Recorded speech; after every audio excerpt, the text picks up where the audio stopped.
শুভেচ্ছা জানাই। আগামী দিনে যারা দায়িত্ব নেবে, যারা পৌরসভা চালাবে, হয়তো আমার থেকেও ভালোভাবে চালাবে।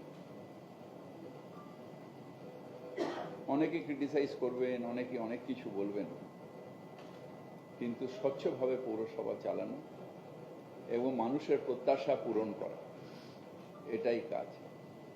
নতুন সরকারের কাছে, মুখ্যমন্ত্রীর কাছেও আমার আবেদন, মানুষের প্রত্যাশা পূরণ করা।